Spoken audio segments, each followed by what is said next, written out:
Le secrétaire général adjoint et porte-parole du gouvernement Wilfried Léandre Ngoumbedji a tenu ce vendredi 5 août 2022 une conférence de presse dans la salle Fleuve Jaune du ministère des Affaires étrangères et de la coopération.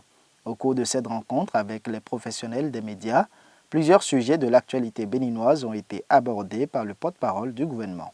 Il arrive au président français d'aller dans le monde et de descendre en Afrique particulièrement, de ne pas faire un détour chez nous. Eh bien, c'est chose faite. Et cela traduit aussi, on peut le dire, sans risque de se tromper, une certaine appréciation du travail de qualité qui se fait dans notre pays depuis quelques années, qui produit les résultats que chacun voit d'ici et d'ailleurs. Lesquels résultats, on peut également le dire, ont été observés le 30 juillet dernier à l'occasion de l'inauguration des 3 statues majeures ou des 3 monuments majeurs que nous avons désormais dans la ville de Cotonou.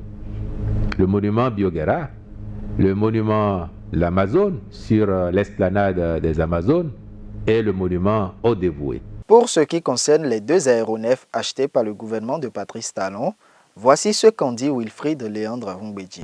Imaginez que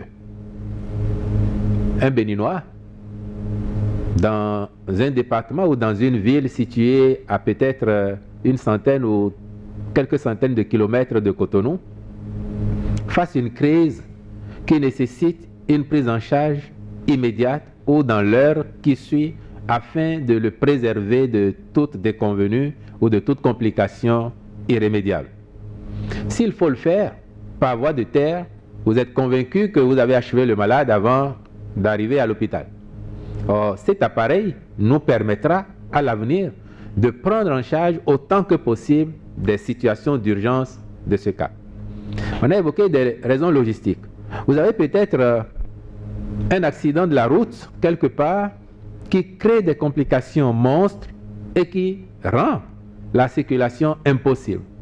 Avec cet avion qui est aussi dimensionné pour atterrir sur des pistes aménagées, vous pouvez déployer tout de suite une équipe d'intervention dans un temps relativement court afin de prendre en charge la pathologie qui affecte la route en ce moment-là.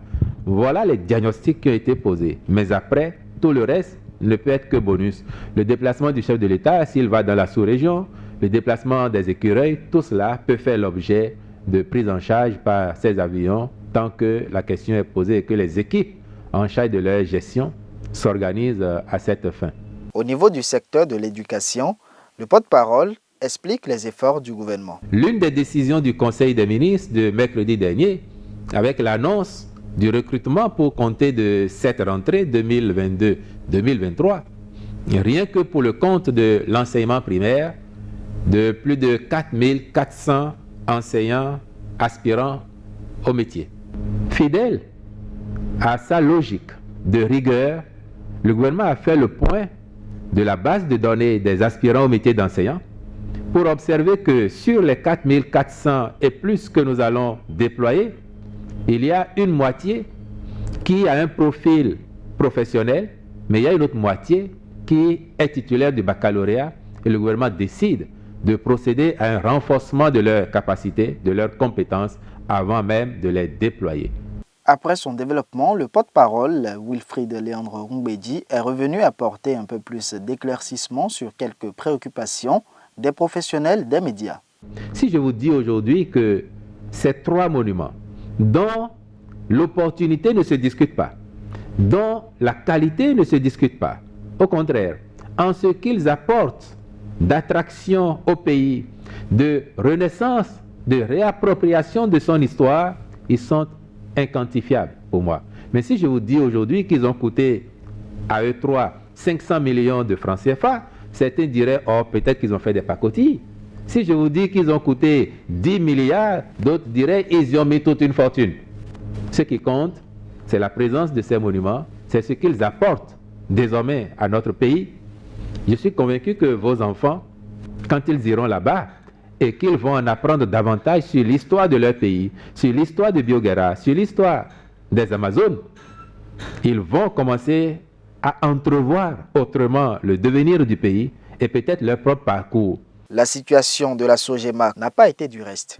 Chaque fois que nous avons été amenés, soit malgré nous, soit par choix assumé, mais pour optimiser les résultats de la gouvernance, chaque fois que nous avons été amenés à supprimer ou à liquider telle ou telle structure, nous avons fait fort de veiller à ce que les droits sociaux des personnes qui travaillent soient pris en charge. Et si demain c'était le cas, je parle au conditionnel, si c'était le cas, la Sogema et son personnel ne dérogeraient pas à cette bonne pratique que nous avons instituée.